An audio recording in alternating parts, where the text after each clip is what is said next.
El loco de Dios en el fin del mundo por Javier Cercas. Leído por un lector de voz artificial. Para Blanca Mena Martínez, con toda seguridad. Para Raúl Cercas y Merce.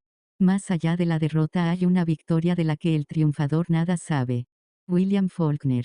Soy ateo, soy anticlerical, soy un laicista militante, un racionalista contumaz, un impío riguroso. Pero aquí me tienen, volando en dirección a Mongolia con el anciano vicario de Cristo en la tierra, dispuesto a interrogarle sobre la resurrección de la carne y la vida eterna. Para eso me he embarcado en este avión, para preguntarle al Papa Francisco si mi madre verá a mi padre más allá de la muerte, y para llevarle a mi madre su respuesta. He aquí un loco sin Dios persiguiendo al loco de Dios hasta el fin del mundo. En busca de Bergoglio. Capítulo 1. Todo empezó el 21 de mayo de 2023, en Turín. Aquella tarde estaba firmando ejemplares de mis libros en el Salone del Libro que cada año se celebra en esa ciudad. Tras haberme pasado una hora hablando en público sobre la maldita figura del intelectual. Cuando mi editora italiana me advirtió que un representante del Vaticano estaba aguardando para hablar conmigo. ¿Del Vaticano?, pregunté, extrañado. Mi editora se encogió de hombros y señaló a un hombre que aguardaba a su espalda. De golpe recordé. 2 semanas atrás había recibido una llamada desde un número de teléfono oculto y, llevado por mi afición a la ruleta rusa, la había contestado. Una voz cavernosa sonó en mi móvil. Dijo que llamaba desde el Vaticano, se presentó como oficial del Dicasterio para la Cultura y la Educación de la Santa Sede. Explicó que el 23 de junio iban a cumplirse 50 años desde la apertura de la colección de arte moderno y contemporáneo en los museos vaticanos y que, para conmemorar la efeméride, el Papa Francisco deseaba reunir a un puñado de creadores en la Capilla Sistina.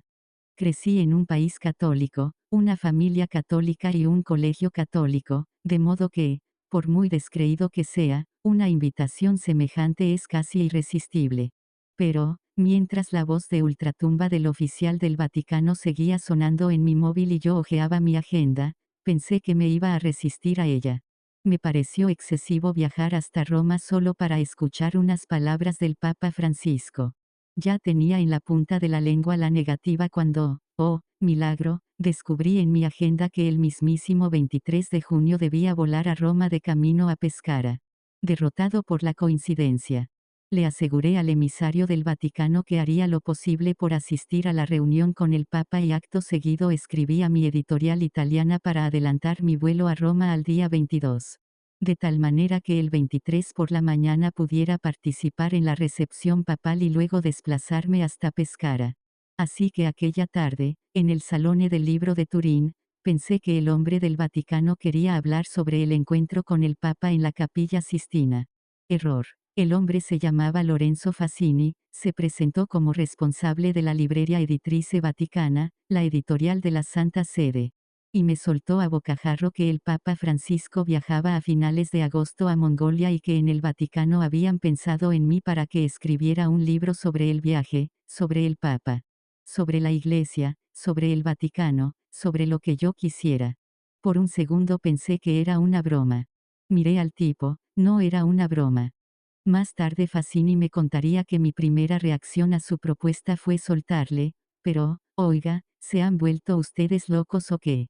La verdad, no lo recuerdo. Lo que sí recuerdo es que, apenas conseguí reponerme de la sorpresa, le hice una pregunta parecida. Pero, oiga, ¿no saben ustedes que yo soy un tipo peligroso? Fassini sonrió. Era un hombre de mediana edad, corpulento y con gafas, no parecía sacerdote, no lo era, pero vestía de negro total y tenía un aire atribulado de ejecutivo y un aspecto montaraz. En su sonrisa había una sombra de burla, menos lobos, Caperucita, decía, oh, a mí tú no me engañas, chaval, y al instante supe que aquel hombrón y yo podíamos entendernos. Esto no se lo ofreceríamos a cualquiera, me advirtió Fassini, a modo de respuesta. De hecho, que yo sepa sería la primera vez que alguien escribe un libro así, sobre un viaje del Papa. La primera vez que el Vaticano le abre sus puertas a un escritor, para que hable con quien quiera y pregunte lo que quiera. Créame, nos hemos informado sobre usted. Hablamos durante 20 minutos. Fassini me explicó que en el Vaticano sabían que yo no era creyente y que precisamente por eso me proponían escribir el libro, no querían que lo escribiera uno de los suyos. Se apresuró a añadir que, por supuesto, yo dispondría de libertad total, que en realidad el Vaticano no me encargaba el libro, solo me lo facilitaba. Que ni siquiera pretendían publicarlo en su editorial, que podría publicarlo donde quisiese, como quisiese y cuando quisiese, que ellos se limitarían a darme todas las facilidades. Que su objetivo no era ni propagandístico ni económico. Yo le escuchaba atónito, y en determinado momento le pregunté si, en el caso de que aceptase escribir el libro, podría hablar a solas con el Papa. Fassini me contestó que en aquel momento no podía asegurármelo, reconoció que el libro todavía era solo un proyecto del Dicasterio para la Comunicación, el Ministerio de Comunicación del Vaticano. Que la idea había sido de su jefe y director de ese organismo, Paolo Ruffini, y que el Papa ni siquiera había dado aún su autorización para llevarlo a cabo. No te preocupes, dijo Fassini. Si el Papa acepta la idea, haremos lo posible para que puedas hablar con él. Luego insistió en la excepcionalidad del viaje. Francisco no ha visitado los grandes países católicos, pero viaja a Mongolia, un país budista con algo más de 3 millones de habitantes y apenas 1.500 católicos, explicó. Este papa quiere ir a donde nadie quiere ir, al lugar más remoto y difícil. Fassini añadió que no me sintiera presionado, pero me rogó que valorara la propuesta. Al final me emplazó a que al cabo de unos días volviéramos a hablar del asunto. Aquella noche no pegué ojo. Dando vueltas en la cama de mi hotel turinés, pensaba. Primero el oficial del Vaticano, su voz escatológica al teléfono y la coincidencia providencial entre mi viaje a Pescara y el encuentro con el Papa en la Capilla Sistina. Y ahora el enviado del Vaticano y la propuesta del libro sobre el Papa. Pensaba en Bob Dylan, que se convirtió al cristianismo y, con gran escándalo de los dilanófilos, cantó para Juan Pablo II. Si yo fuera Dylan, pensaba, aceptaría la propuesta de inmediato. Pensaba en Juan Sebastián Bach, que solo componía para Dios y cuya música apenas puede escucharse sin sentir un deseo irreprimible de creer en Dios. Si yo fuera Bach, pensaba, aceptaría de inmediato. Y pensaba, si por mis venas corriera una sola gota de la sangre de Bach, si mi carne contuviera un solo átomo de la carne genial de Bach, sentiría que Dios me está llamando. Aquel pensamiento me devolvió una experiencia mística. Ocurrió una mañana en una estación de metro de Barcelona. Era la hora punta, en el vagón hacía un calor atroz. Para evadirme de aquella tortura puse música en mi móvil y el azar eligió la celebérrima cantata B grande W chica 147. X, titulada Jesús, Alegría de los Hombres. Entonces, apenas empezó a sonar esa música inhumana en mis auriculares, tuve la certeza de que iba a abrirse el firmamento. Iba a aparecer Dios nuestro Señor e iba a alzar por los aires aquel armatoste abarrotado de infelices mientras su divino vozarrón tronaba. ¿Con que no existo, mamones? Pues aquí me tenéis, con barba y todo. A tomar por culo, se acabó la farsa, todos al paraíso. Tú también, Javierito, no te escondas, repugnante sabandija come curas. Iba a mandarte de cabeza al infierno de los réprobos, con Walt Disney y Jack el Destripador, pero aquí mi amigo Juan Sebastián ha intercedido por ti. En este punto, Bach aparecía al lado del Redentor. Obeso y con su peluca empolvada, junto a sus 2 esposas y sus 20 hijos, saludándome con una manita regordeta. Has tenido una potra que te cagas.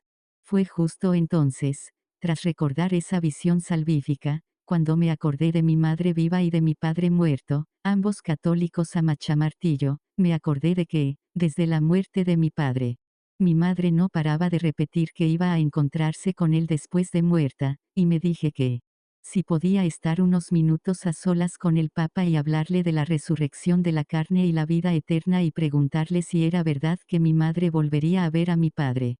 Entonces tenía todo el sentido del mundo escribir aquel libro. Desvelado por este pensamiento, me levanté para contemplar el amanecer en Turín. Capítulo 2. ¿Es tan excepcional que el Papa viaje al fin del mundo? Tan raro es que visite un país de la periferia o de eso que solemos llamar periferia. Un país de nuestra periferia religiosa, porque Mongolia es una sociedad de aplastante mayoría budista y minúscula minoría católica, pero también de nuestra periferia política y geográfica. Porque Mongolia es un país alejado de los grandes centros de poder y huérfano de relevancia política, económica o geoestratégica, salvo por el hecho de hallarse encajado entre dos imperios, el ruso y el chino, que durante siglos se lo disputaron. La primera vez que el Papa Francisco salió de Roma fue para visitar la isla de Lampedusa. Poco después de que resultara elegido 266º sumo pontífice de la Iglesia Católica a las 7:05 de la tarde del 13 de marzo de 2013. Tras un conclave que se prolongó por espacio de algo más de 24 horas y exigió 5 votaciones de los miembros del colegio cardenalicio. El Papa leyó en un periódico que las playas de aquel pedazo de tierra italiana habían recibido muchos de los más de 25.000 cadáveres de emigrantes muertos durante la última década en su intento de cruzar el Mediterráneo desde las costas africanas, huyendo del hambre, la miseria y las guerras. El 8 de julio, 4 meses después, Francisco celebró una Eucaristía multitudinaria en el Estadio Deportivo de la isla y, dirigiéndose a los presentes tras un altar levantado con madera de una de las balsas naufragadas y sujetándose con una mano el solideo para que no se lo llevara el viento, preguntó: ¿quién es el responsable de esta sangre? Luego denunció lo que llamó la cultura del bienestar, que nos lleva a pensar solo en nosotros mismos y nos hace insensibles al grito de los demás. Alertó contra la globalización de la indiferencia y solicitó la gracia de llorar por la crueldad del mundo, por nuestra propia crueldad y también por la crueldad de quienes, de manera anónima, toman decisiones que provocan dramas como este. Aquello fue una declaración de principios en toda regla. El primer papa latinoamericano, el primer papa llamado Francisco. El primer papa jesuita empezaba su mandato denunciando urbi et orbi los desmanes cometidos por los ricos y los poderosos contra los pobres y los indefensos. No crean que he venido a traer paz a la tierra, dijo Jesucristo, y el Papa hubiera podido repetirlo en aquel viaje inaugural. Además de una declaración de principios, el discurso de Lampedusa era una declaración de intenciones. Ese fue su primer viaje, de nuevo, tan raro es el último. En mayo de 2023, tras sus 10 primeros años de pontificado, Francisco había concluido 41 visitas apostólicas a 59 países, no es un número excepcional. Pablo VI, en la segunda mitad del siglo XX, fue el primer pontífice que salió de Italia desde 1809, pero solo visitó 9 países. Los papas ulteriores han sido papas trotamundos. Durante sus 25 años de papado, Juan Pablo II visitó 129 países. Durante sus 8 años de papado, Benedicto XVI visitó 23. En el caso de Francisco lo llamativo no es el número de países sino su nombre. Por orden cronológico, Brasil, Turquía, Francia, Albania, Corea del Sur, Jordania, Palestina e Israel, Uganda y República Centroafricana, Kenia, Cuba y Estados Unidos, Ecuador, Bolivia y Paraguay, Bosnia y Herzegovina, Sri Lanka y Filipinas, Suecia, Georgia y Azerbaiyán, Polonia, Armenia, Grecia, México, Myanmar y Bangladesh, Colombia, Portugal, Egipto, países bálticos, Irlanda, Suiza, Chile y Perú, Tailandia y Japón, Mozambique, Madagascar y Mauricio, Rumanía, Bulgaria y Macedonia del Norte, Marruecos, Emiratos Árabes Unidos, Panamá, Chipre y Grecia, Hungría y Eslovaquia, Irak, Bahrein, Kazajistán, Canadá, Malta, Congo y Sudán del Sur, Hungría. Un hecho llama de inmediato la atención en este listado heteróclito, la escasez de países centrales en la cosmovisión occidental. La abundancia de países que, por razones diversas, solemos considerar periféricos. El hecho es elocuente, el concepto de periferia es capital en el pensamiento de Francisco. Durante un discurso pronunciado ante los cardenales reunidos en precónclave el 9 de marzo de 2013, 4 días antes de que lo eligieran papa, Francisco afirmó que la Iglesia está llamada a salir de sí misma e ir hacia las periferias, no solo las geográficas sino también las existenciales. Las del pecado, las del dolor, las de la injusticia, las de la ignorancia y prescindencia religiosa, las del pensamiento, las de toda miseria. A esas dos periferias, la geográfica, los centros alejados de la metrópoli, y la religiosa, los lugares donde Dios es un Dios ausente, un Deus absconditus, Francisco aún añadiría una tercera. La periferia social, el lugar de los desheredados de la tierra. Esa triple periferia es el núcleo de la Iglesia de Francisco. Si la Iglesia se desentiende de los pobres, declaró en 2020, deja de ser la Iglesia de Jesús y revive las viejas tentaciones de convertirse en una élite intelectual o moral. Así que, para Francisco, la Iglesia debe alejarse del centro, de Roma y el Vaticano y la pompa y circunstancia de la burocracia eclesiástica. Hay dos imágenes opuestas de la Iglesia, proclama este Papa de intemperie y extrarradio, la Iglesia evangelizadora que sale de sí, o la Iglesia mundana que vive en sí, de sí, para sí. La segunda imagen es catastrófica, piensa Francisco. La primera, redentora, por eso Francisco, que alguna vez quiso ser misionero, reivindica el ímpetu misionero de la Iglesia, su vocación de ir al encuentro del otro en las periferias, que son lugares, pero sobre todo personas necesitadas.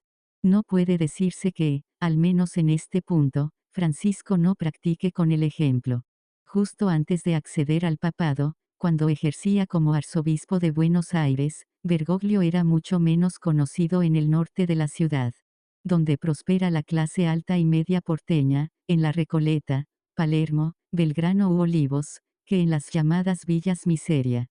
Los barrios menesterosos de los arrabales donde pasaba los fines de semana callejeando, dando charlas, confesando, entrando en las casas, comiendo y bebiendo y conversando aquí y allá con sus moradores.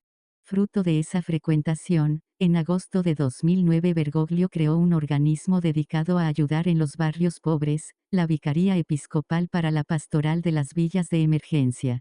Esto explica que, por entonces, el primer coordinador de ese organismo asistencial, el padre Di Paola, asegurara que para el futuro Papa el centro de Buenos Aires no es la Plaza de Mayo, donde reside el poder, sino las periferias, las afueras de la ciudad.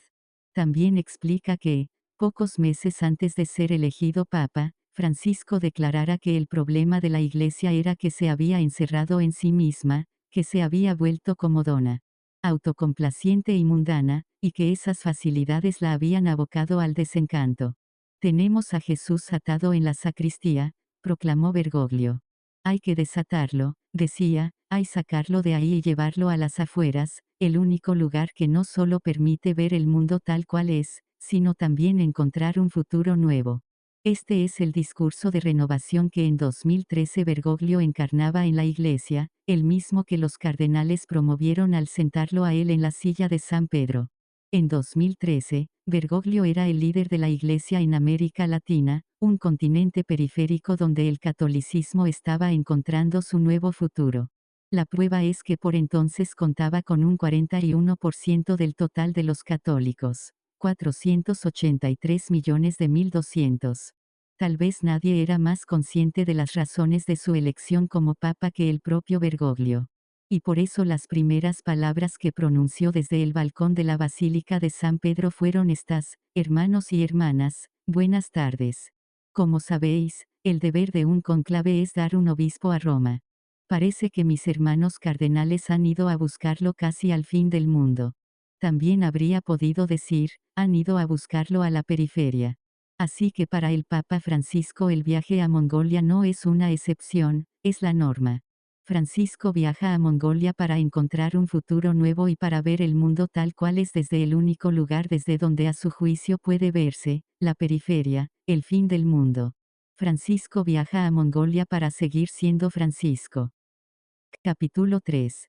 Durante la semana siguiente discutí la posibilidad de escribir el libro sobre el Papa con algunas personas de confianza.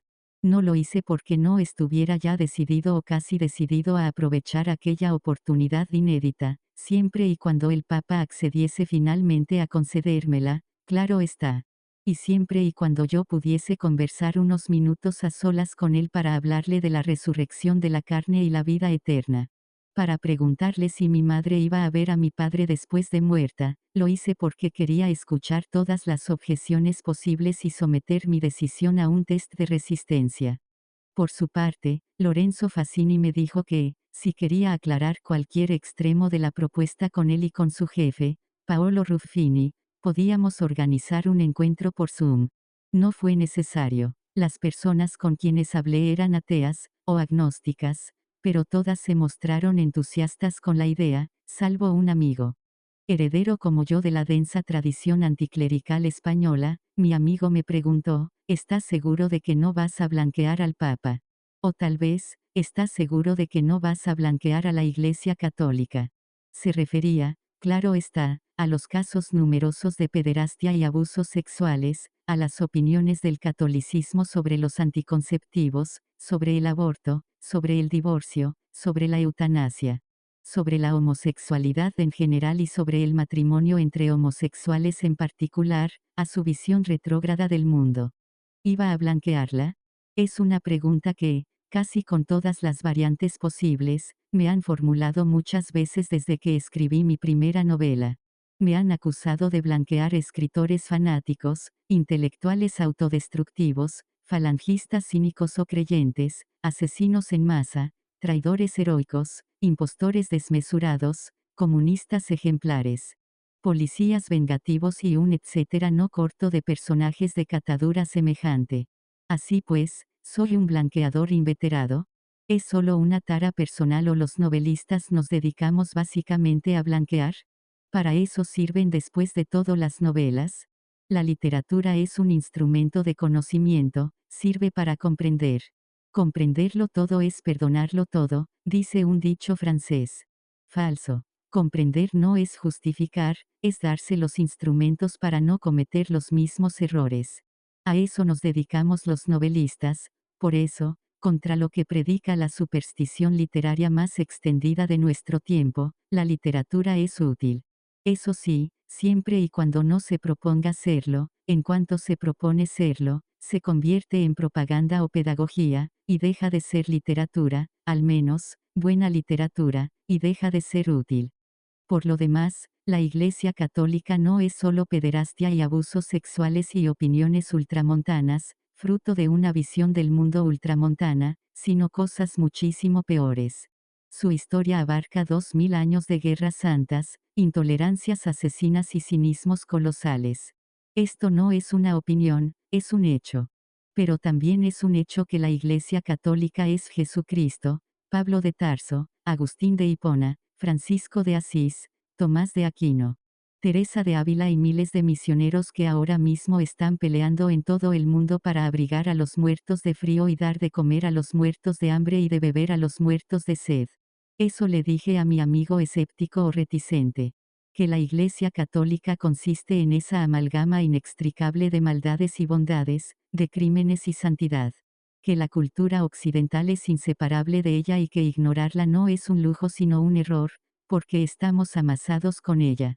También le dije que, si acababa escribiendo el libro, lo escribiría para intentar entenderla, es decir, por lo mismo que se escriben todos los libros, para intentar entendernos. No sé si lo convencí, pero al terminar la semana le comuniqué por teléfono a Fassini que aceptaba su propuesta. Fantástico, me contestó. Ahora ya solo falta el visto bueno del Papa. Y que me conceda 5 minutos, le recordé. A solas, él y yo. Si no hay entrevista, no hay libro. Con 5 minutos me basta. Fassini volvió a decirme que harían lo posible porque me los concediese. Capítulo 4.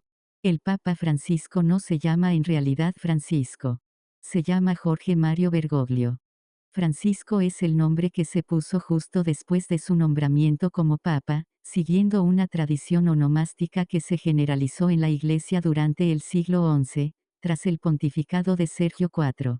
Desde entonces, ningún Papa se llama como elige llamarse. Bergoglio es el primer Papa que ha elegido llamarse Francisco. Francisco es, por supuesto, Francisco de Asís, el joven de buena familia que renunció a un porvenir espléndido de amoríos, poesía y milicia para consagrarse a Dios. El asceta que convivía con los pobres y los enfermos y llamaba hermanos y hermanas a los animales, al fuego y a las plantas, el precursor del ecologismo, il poverello. Como lo llamaron sus contemporáneos, la encarnación del ideal de una iglesia misionera y pobre, la iglesia que predicaron Jesús y sus discípulos, por decirlo como el propio Bergoglio. El mínimo y dulce Francisco de Asís, como lo llamó Rubén Darío, el hombre colosal y asombroso, como lo llamó G. K. Chesterton, el hombre que ya escribió el poema. Como lo llamó Jorge Luis Borges, el loco de Dios, como eligió llamarse a sí mismo. Ponerse un nombre no es solo ponerse un nombre, es mandar un mensaje. Bergoglio eligió el nombre de Francisco, el loco de Dios. El Papa Bergoglio es el loco de Dios. ¿Quién es el loco de Dios? ¿Quién es el Papa Francisco? Conocemos los hitos esenciales de su biografía. He aquí unos pocos. Jorge Mario Bergoglio nació el 17 de diciembre de 1936 en el barrio de Flores, Buenos Aires, en el seno de una familia católica de clase media baja procedente del Piamonte, Italia. Era el mayor de 5 hermanos, los otros 4 se llamaban Oscar, Marta, Alberto y María Elena, esta última vive todavía. El idioma de su casa era el español, pero sus abuelos le legaron el italiano, que siempre ha hablado con acento porteño. Fue un niño común y corriente, religioso y aplicado, también fue un adolescente ordinario, amigo de salir con sus amigos. Era un buen bailarín de tango. Tuvo varias novias. El 21 de septiembre de 1953, mientras bajaba por la avenida Rivadavia para reunirse con una de ellas y varios amigos, entró en la Basílica de San José. Se arrodilló ante un confesionario y se confesó. Bergoglio no recuerda de qué lo hizo, o prefiere no recordarlo. Sí recuerda, en cambio, que su confesor fue un sacerdote de la ciudad de Corrientes llamado Carlos Duarte Ibarra, que vivía en el hogar sacerdotal, que de vez en cuando decía misa en la basílica y que murió al año siguiente, de una leucemia. Cuando terminó de confesarse, Bergoglio renunció a la cita y volvió a su casa. Aquel día tomó la decisión de ser cura, aunque durante un año no se la comunicó ni a su familia ni a sus amigos. Por esa época cursaba estudios de química, trabajaba en un laboratorio llamado Iketier Bachmann y de noche se ganaba un sobresueldo como portero en bares de tango. En 1955 se diplomó en química. En 1956 ingresó en el seminario de Villa Devoto, donde se formaban los curas de la diócesis de Buenos Aires y donde lo apodaban el gringo, por sus rasgos de yanqui y su estatura anglosajona. En 1957 hubo que extirparle un pedazo del pulmón derecho para salvarlo de una pleuresía que lo puso al borde de la muerte. Una intervención quirúrgica que le dejó como secuela una voz un poco afónica y una ocasional falta de resuello. En 1958 solicitó el ingreso en la Compañía de Jesús. El 13 de noviembre de 1969, días antes de cumplir 33 años, fue ordenado sacerdote. 4 años más tarde lo nombraron provincial de los jesuitas argentinos y uruguayos, cargo que ejerció hasta 1979. Para entonces hacía ya tiempo que el ejército había abolido la democracia argentina e impuesto un régimen militar. De esa época datan acusaciones con fundamento contra la Iglesia Católica de connivencia con la dictadura. Desde esa época persigue a Bergoglio la denuncia sin fundamento de haber facilitado o propiciado o tolerado el secuestro y tortura de 2 jesuitas, Orlando Llorio y Franz Jalix, a quienes los militares relacionaban con la guerrilla montonera. Es un hecho, sin embargo, que no supo proteger a sus 2 compañeros, o que los desprotegió, y que siempre se ha sentido responsable de ese yerro. Punto.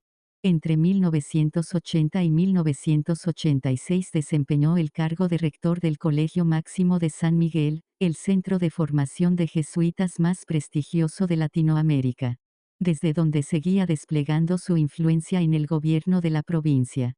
En 1990, tras un periodo de desencuentros con sus superiores, que lo acusaban de socavar su autoridad, conspirar contra ellos y dividir a la congregación, Fue alejado de Buenos Aires y condenado al ostracismo en una residencia para jesuitas en Córdoba, donde pasó 2 años de expiación. De esa oscuridad lo rescató Monseñor Quarracino, arzobispo de Buenos Aires, que en 1992 lo nombró obispo auxiliar de su diócesis y relanzó su carrera eclesiástica. En 1997 era arzobispo. En 2001, cardenal. En marzo de 2013, tras la renuncia de Benedicto XVI al papado, víctima de su fragilidad física y su impotencia para reformar un Vaticano acorralado por la corrupción y los escándalos, Bergoglio fue elegido papa. Un papa que parece satisfacer todas las exigencias del argentino prototípico, adora el tango y es adicto al mate, al fútbol y al San Lorenzo de Almagro, el club más humilde de Buenos Aires. Todas o casi todas, el 14 de marzo de 2013. Al día siguiente de que Bergoglio apareciera en el balcón de la Basílica de San Pedro anunciando que sus hermanos cardenales habían incurrido en la extravagancia de designar a un papa llegado del fin del mundo, un diario gratuito colombiano tituló a toda página, argentino, pero modesto. Un titular imbatible, ¿es también veraz? ¿Es Bergoglio un argentino modesto? ¿Cabe el papa en ese oxímoron genial? Igual que cualquier persona mínimamente compleja, Bergoglio es un hombre poliédrico, huidizo, múltiple. Hay tanta diferencia entre nosotros y nosotros mismos como entre nosotros y los demás, escribió Montaigne. La identidad individual es un concepto problemático, no somos uno, somos multitud. Bergoglio no constituye una excepción a esta norma. Carece de sentido afirmar que el Bergoglio infantil que pegaba patadas a un balón en la calle Membrillar, donde nació, es exactamente el mismo que el cardenal que, a principios de siglo, tomaba cada semana el autobús para acercarse a las villas miseria que circundan Buenos Aires. O que el adolescente que devoraba publicaciones comunistas y leía con fruición a Leónidas Barletta, olvidado y olvidable escritor argentino de izquierdas. Es idéntico al anciano de 76 años que el 18 de enero de 2015 celebró en Manila una misa a la que, según el cómputo de las autoridades filipinas, asistieron 6,5 millones de fieles. El retrato que trazan de él los jesuitas argentinos de los años 70 y 80 no es halagador. Según ellos, Bergoglio era un hombre dotado de una gran vocación de poder, una notable inteligencia política y un proyecto para la Compañía de Jesús, pero también un tipo personalista, duro, soberbio, autoritario, divisivo, sinuoso, manipulador e intimidante. 20 años después, sin embargo, cuando ya era arzobispo de Buenos Aires, los testimonios coinciden en presentarlo de una forma casi opuesta. Para entonces era un cincuentón introvertido, melancólico y un poco atormentado, pero sobre todo un religioso que se desvivía por atender a los pobres. El papado le deparó una nueva metamorfosis. Quienes lo conocieron antes y después de 2013 aseguran que, lejos de abrumarle, aquella responsabilidad máxima lo volvió un anciano cálido, exultante y en paz consigo mismo. Igual que si la silla de San Pedro hubiese supuesto para él un revulsivo benéfico. Todos estos personajes son el mismo Bergoglio, pero todos son distintos. ¿Hay cosas en común a todos ellos? Muy pocas, probablemente. Un temperamento robusto y pragmático, apenas inclinado a la especulación abstracta y reacio a las ideologías. Una prudencia que le invita a esquivar la confrontación, aunque, si la considera necesaria, ni se calla ni la rehúye, lo que le ha granjeado numerosas enemistades, sobre todo en la propia iglesia. Sobre todo en su propia congregación. Sus enemigos lo consideran astuto, rasgo de carácter que sus amigos alaban. También lo consideran arrogante, intransigente y despótico, rasgos que sus amigos niegan o identifican con su carisma y su capacidad de liderazgo. Dos cualidades que ni sus detractores más fieros le escatiman. Repulsión por el boato, por los privilegios y por lo que denomina la mundanidad espiritual, infinitamente más desastrosa que cualquier otra mundanidad. Una discreción que puede derivar en hermetismo, entre los jesuitas se le conocía como la Gioconda, por la expresión impenetrable de su rostro.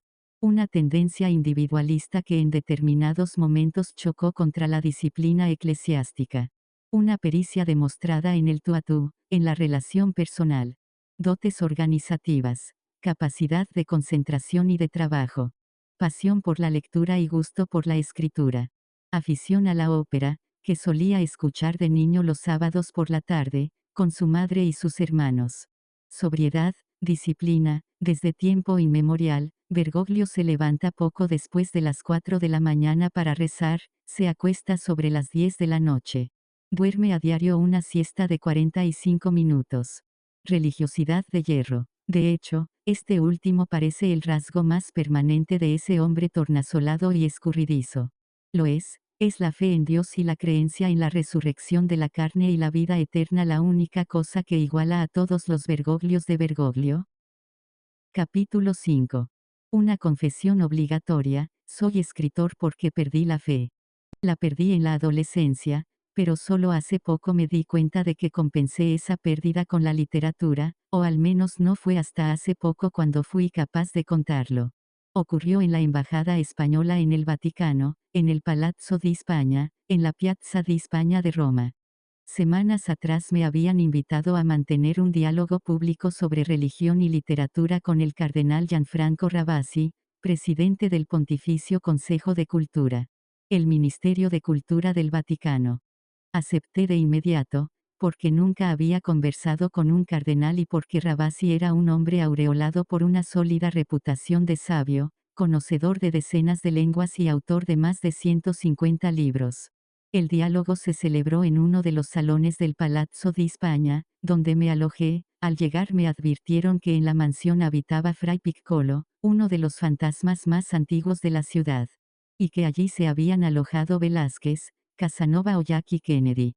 A la charla asistió un público abundante de curas y monjas, y la empecé realizando algunas revelaciones teológicas, tipo comparada con la fe de mi madre. La del Papa Francisco es un tanto dubitativa, de las que nadie se rió salvo el cardenal. Luego entré en materia. Expliqué que mi vocación literaria era el resultado de un doble desarraigo, un desarraigo terrenal y un desarraigo espiritual. El primero se debe a que mi familia me trasladó de niño desde un pueblo del sur de España a una ciudad del norte, el segundo ocurrió una década después. Por entonces yo tenía 14 años y era, dentro de mis posibilidades, un adolescente normal. La prueba es que aquel verano cometí un error previsible, me enamoré como un berraco. Esta fatalidad sucedió en el pueblo natal del sur y, al llegar a la ciudad adoptiva del norte, a 1000 kilómetros de distancia, yo solo tenía ganas de colgarme del cimborrio de la catedral.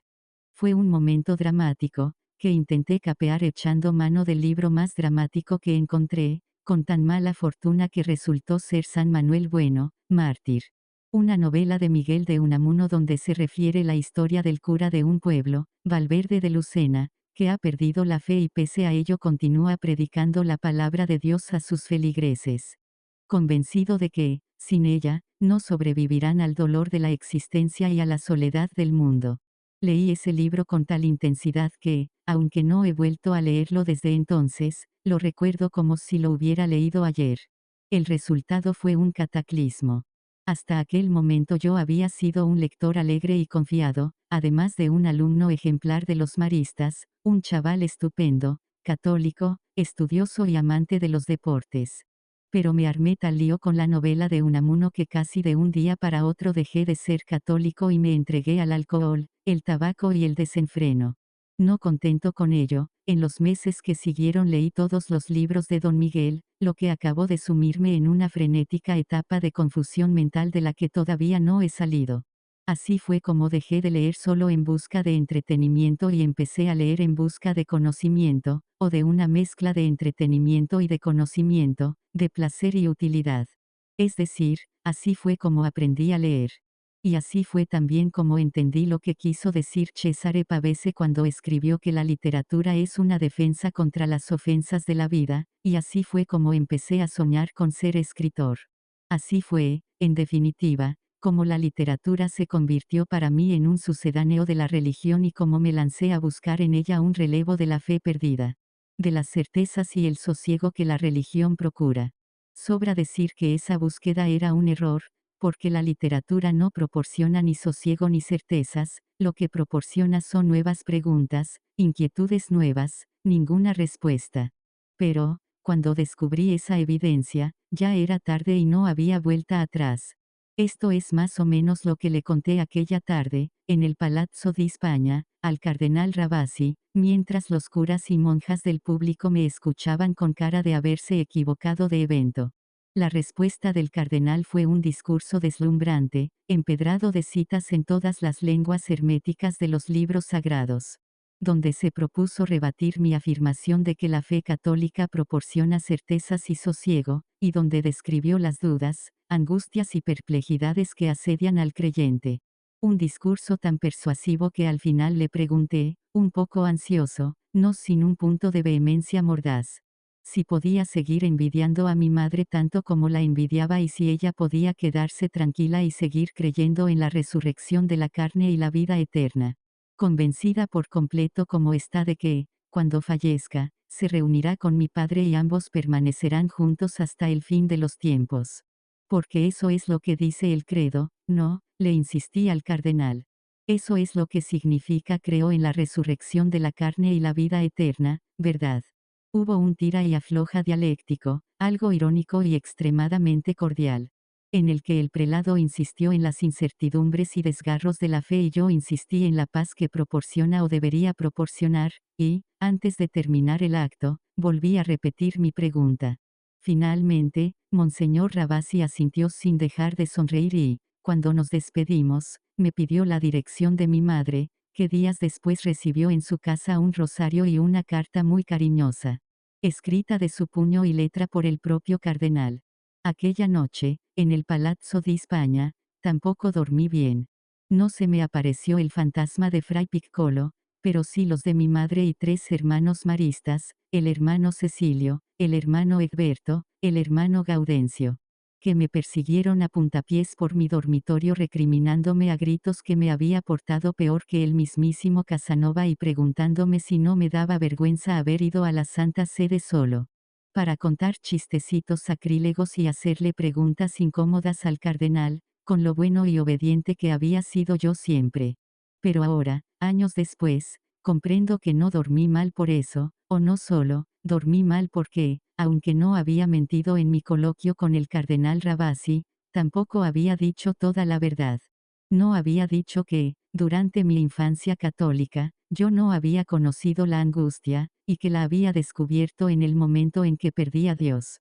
No había dicho que, desde entonces, la angustia me acompaña siempre, que tiene la forma de una bola alojada en la garganta, una esfera como la esfera infinita o espantosa de Pascal.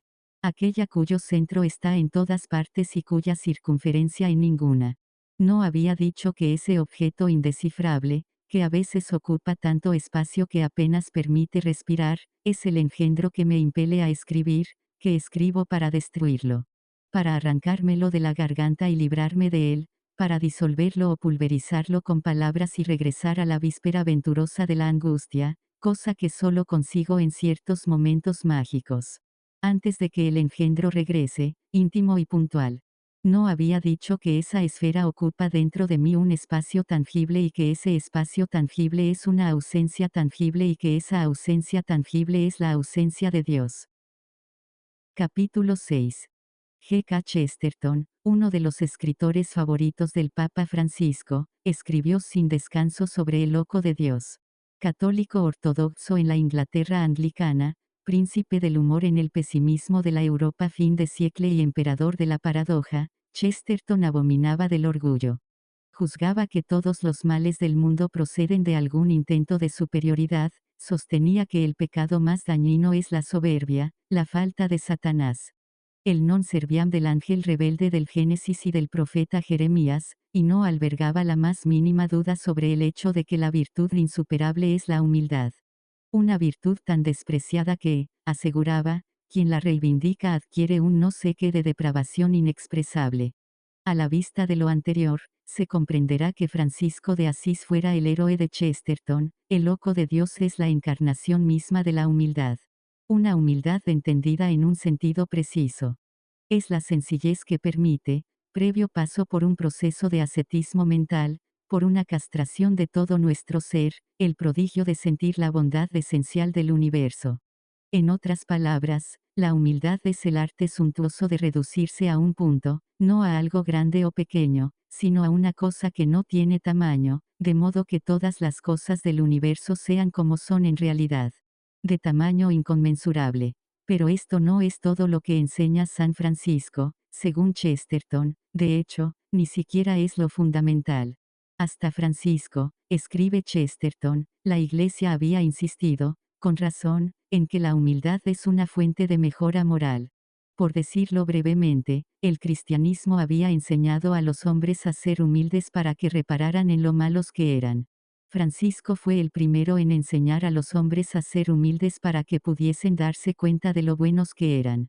En definitiva, para el loco de Dios el orgullo no solo es enemigo de la instrucción, el orgullo es enemigo de la diversión. ¿Es esto lo que vino a predicar desde el fin del mundo este Papa argentino? Este Papa que afirmó que la humiltólico el progreso significa abajarse. Este Papa que detesta la soberbia y la petulancia y las sofisticaciones y exhibicionismos y fatuidades mundanas.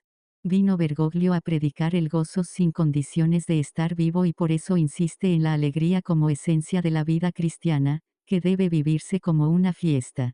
Y ha abominado de los cristianos de entierro, cuya existencia parece un funeral permanente, para acabar sentenciando que el miedo a la alegría es una enfermedad del cristiano.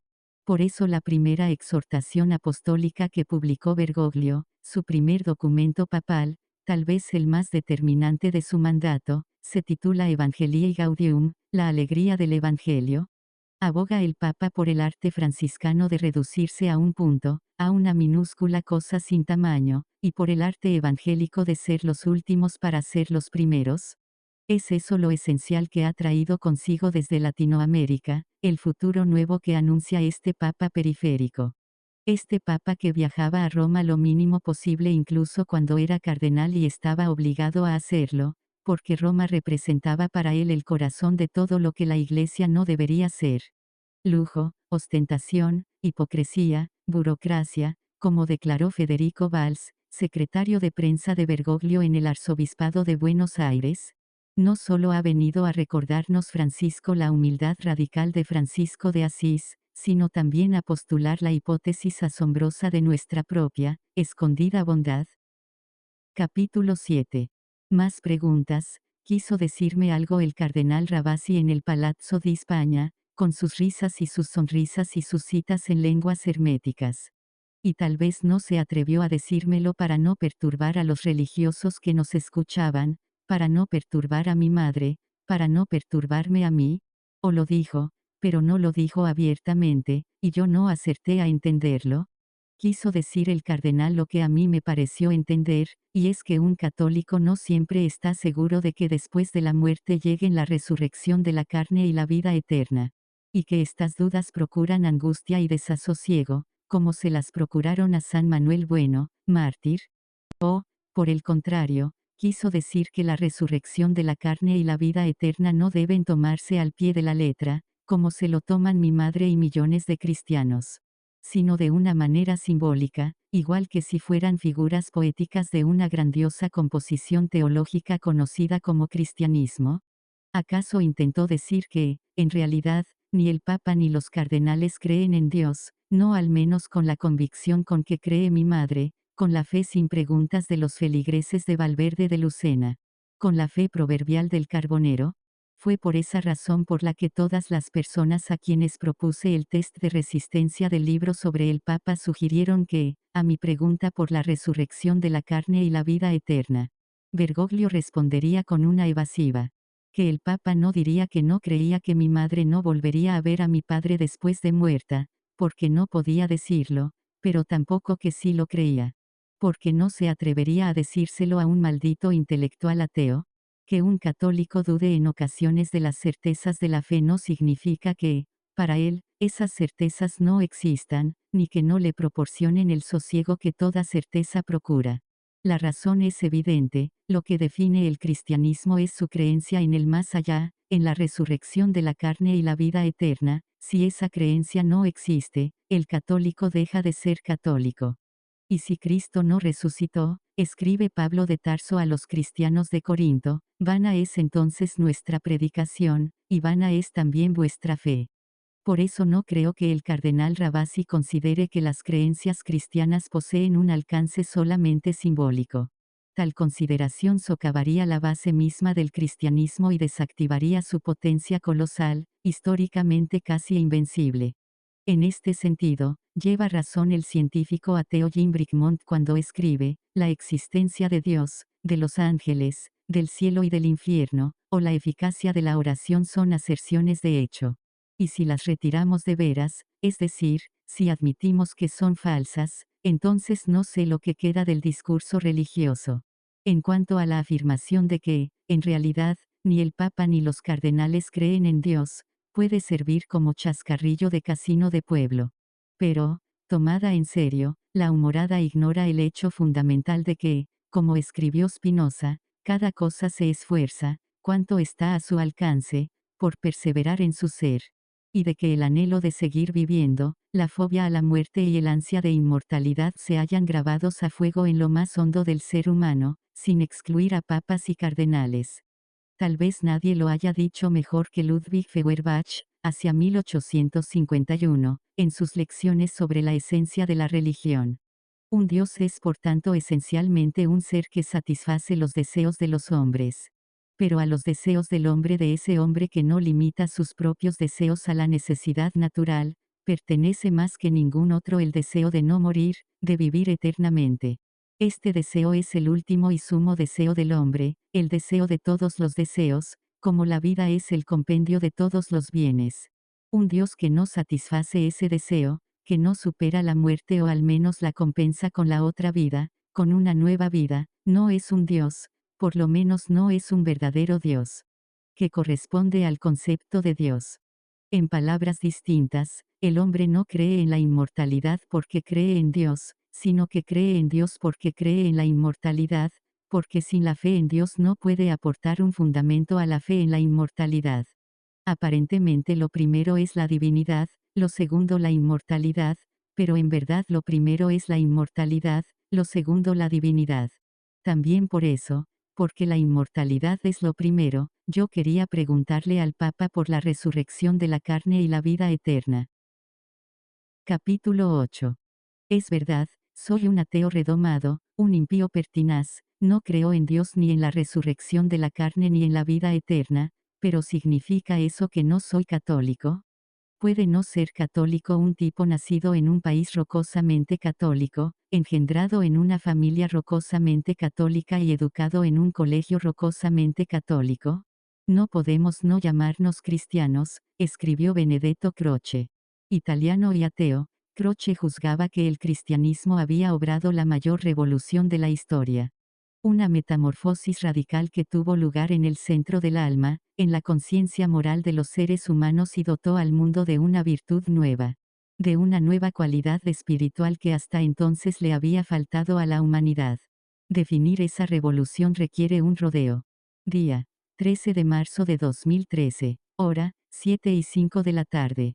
Lugar: Capilla Sistina. 95 cardenales de los 115 reunidos en conclave acaban de emitir su voto en favor de Jorge Mario Bergoglio. Y el cardenal Giovanni Battista Re se acerca a él para preguntarle si acepta su nombramiento como papa. Bergoglio responde que sí, y las primeras palabras que pronuncia a continuación, en su latín impecable, son las siguientes: aunque soy un gran pecador. ¿Un gran pecador, el papa? Siempre me llamó la atención que Jesucristo escogiera como fundador de su iglesia al más débil de sus discípulos, al menos virtuoso. A aquel que renegó de él 3 veces consecutivas y en el momento supremo lo traicionó. Al Papa Francisco también le habrá llamado la atención este hecho, hasta donde alcanzo, sin embargo, solo lo ha comentado una vez en público. Fue en una homilía pronunciada el 2 de junio de 2017, en la Casa Santa Marta. Una residencia para religiosos de paso por el Vaticano donde se aloja desde que fue elegido papa y donde dijo misa a diario para un público reducido de fieles, a las 7 en punto de la mañana. Hasta principios del año 2020, cuando la pandemia del coronavirus trastocó el mundo. El comentario del Papa se me antoja insatisfactorio, al menos tal y como lo recoge el volumen 10 de las Homilías de la Mañana, una serie de tomos donde se reúnen aquellos discursos. Jesús escogió al más pecador de los apóstoles, recordó en aquella ocasión Francisco. Glosando el diálogo entre Jesús y Pedro según el relato evangélico de San Juan propuesto para la liturgia del día. Los otros escaparon, pero Pedro renegó de él, no lo conozco, dijo de Cristo. Jesús escoge al más pecador de sus discípulos. El más pecador fue escogido para dirigir al pueblo de Dios. Eso te hace pensar. ¿Qué es lo que te hace pensar? Respuesta del Papa, no se trata de dirigir con la cabeza alzada como hacen los dominadores, no, sino de dirigir con humildad, con amor, como hizo Jesús. Y también, no apacientes con la cabeza hacia arriba, como el gran dominador, no, apacentar con humildad, con amor, como hizo Jesús. Esta es la misión que Jesús encomienda a Pedro. Sí, con los pecados, con las equivocaciones. Estas palabras son valiosas como llamada a la sencillez de los prelados que le escuchaban aquel día y como insistencia en el retorno al franciscanismo que Francisco predicó desde el primer instante de su papado, pero no resuelven el problema. ¿Por qué eligió Jesús al discípulo menos íntegro, al más desleal, al más pusilánime? ¿Por qué no escogió por ejemplo a Juan, su discípulo preferido, que no renegó de él, que permaneció al pie de la cruz hasta el fin, junto a su madre, María de Cleofás y María Magdalena? Mi respuesta, porque la Iglesia no está hecha para los fuertes, sino para los débiles. Porque Dios es el nombre que damos a nuestra debilidad, y solo un hombre débil, un pecador inveterado como Pedro, podía convertirse en su representante legítimo en la tierra. Si esta respuesta es válida, el 13 de marzo de 2013, a las 7:05 de la tarde, en la Capilla Sistina. Tal vez Bergoglio se dejó traicionar por la solemnidad del momento y confundió un adverbio adversativo con una conjunción consecutiva. No hubiera debido decir que aceptaba el cargo de papa aunque soy un gran pecador, hubiera debido aceptarlo porque soy un gran pecador. O mejor aún, precisamente porque soy un gran pecador. Yo creí comprender que la Iglesia está hecha para los débiles cuando todavía era un adolescente. Entonces, justo después de perder la fe leyendo a Miguel de Unamuno, rematé la faena leyendo a Friedrich Nietzsche y Bertrand Russell, dos de los críticos más lúcidos del cristianismo. No es refutable con facilidad el principal argumento de Nietzsche contra la doctrina cristiana. Sí, como ésta postula, la vida verdadera es la vida eterna y nuestra vida terrenal es solo un tránsito. Un pasaje obligado para acceder a la otra, además del valle de lágrimas de los Salmos y el Salve Regina, el cristianismo entraña un descrédito de la vida terrenal. Una vida que, comparada con la ultraterrenal, no es que no sea valiosa o no merezca la pena vivirse, sino que simplemente pertenece a una categoría inferior, accesoria o subalterna. Por eso escribe Nietzsche, en Exe Homo, que el cristianismo representa la negación de la voluntad de vida hecha religión, o, en el ocaso de los ídolos. Que hay en Dios una declaración de guerra a la vida, a la naturaleza, a la voluntad de vida y que la concepción cristiana de Dios es una de las más corruptas alcanzadas sobre la tierra. Por eso añade en el Anticristo que, como el cristianismo se ha erigido en defensor de todos los débiles, bajos y malogrados. Esa religión transforma en ideal el repudio de los instintos de conservación de la vida pletórica y considera al hombre pletórico como hombre típicamente reprobable, como réprobo. Una vez que abandoné la fe cristiana, yo soñaba con transformarme en uno de esos hombres fuertes de Nietzsche, réprobos y reprobables. Uno de esos insumisos que no se resignan a su propia debilidad ni aceptan servidumbre ni mentira alguna, empezando por la mentira de la religión. Uno de esos superhombres veraces y aspirantes a la autonomía individual que copian el gesto soberbio del ángel caído y su grito rebelde de guerra. Uno de esos espíritus libres poseídos, como se lee en la voluntad de poder, por la voluntad incondicional de decir no allí donde él no es peligroso. No conseguí nada de eso, por supuesto, lo intenté, pero no lo conseguí.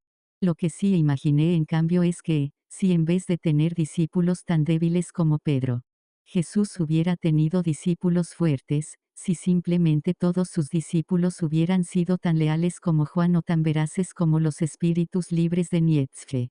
Si todos hubieran permanecido a su lado y lo hubieran protegido de sus enemigos. Tal vez no habría muerto en la cruz y el cristianismo no habría existido y seguiríamos venerando a los fuertes dioses de Roma, a quienes Cristo mató en diferido con su muerte en la cruz. ¿Cómo sería nuestro mundo ahora, sin Cristo, o más bien sin Cristo en la cruz y sin cristianismo? ¿Sería un mundo mejor que el nuestro? Nietzsche respondería que sí, por supuesto, y también Bertrand Russell. Hacia 1930, el filósofo inglés tal vez pecó de optimismo cuando escribió que los seres humanos poseemos conocimientos suficientes para asegurar la dicha universal y que el principal obstáculo para su utilización a tal fin es la enseñanza de la religión. Pero incluso un detractor tan acerbo del cristianismo como Russell le reconocía sin querer una virtud. El hecho de que la doctrina de Cristo proclama la dignidad fundamental de los seres humanos. Si el cristianismo es verdadero, la humanidad no está compuesta por lamentables gusanos, como parece, escribe el pensador. El hombre interesa al creador del universo, que se molesta en complacerse cuando el hombre se porta bien y en disgustarse cuando se porta mal. Eso es un gran halago. La ironía delata un malentendido. Russell confundía la vanidad con el amor propio. Este error, y su justa inquina contra el cristianismo de su época, le impidió identificar la aportación esencial del cristianismo a Occidente. En un momento en que la esclavitud dominaba el mundo, la insurrección conceptual de Cristo consistió en postular que todos los seres humanos merecían respeto y afecto, y que, por mucho que a algunos se les tratase como a gusanos, ninguno de ellos lo era. Esa es la gran mutación de la que hablaba Croce. Ese es el cambio irreversible del que todos somos herederos y que permite sostener con razón que, aunque no creamos en el Dios del cristianismo, no podemos no llamarnos cristianos. Ni los humanistas, ni los ilustrados, ni los liberales, ni por supuesto los marxistas. El propio Nietzsche admitiría este hecho y por eso él, que tan implacable fue con el cristianismo, no lo fue tanto con Cristo, o no siempre, incluso en el anticristo enalteció su figura. Este portador de la buena nueva, escribe, murió como había vivido y predicado, no para redimir a los pobres, sino para enseñar cómo hay que vivir. La práctica es el legado que dejó a la humanidad, su conducta ante los jueces, ante los soldados, ante los acusadores y ante toda clase de difamación y escarnio. Su conducta es la cruz, no se resiste, no defiende su derecho. Y ruega, sufre y ama a la par de los que le hacen mal, en los que le hacen mal, no resistir, no odiar, no responsabilizar, no resistir tampoco al malo, amarlo. Para el anticristo, la revolución del cristianismo consiste en el ejemplo de Cristo. Capítulo 9. El 22 de junio por la tarde, la víspera del encuentro en la Capilla Sistina, tomé un avión hacia Roma. Al llegar allí debía dirigirme al Vaticano para encontrarme con Lorenzo Fassini, que me presentaría a sus superiores. Paolo Ruffini y Andrea Tornielli, respectivamente jefe y director editorial del Dicasterio para la Comunicación del Vaticano. Querían hablar conmigo del viaje a Mongolia y del libro que había aceptado escribir sobre él. Por mi parte daba por hecho que ellos estaban de acuerdo con las condiciones que le había expuesto a Fassini, así que, Para seguir escuchando este audiolibro gratuitamente, pulsa en el enlace de la descripción. Te llevará a la prueba gratuita de Audible donde podrás escuchar este y muchos otros audiolibros gratis.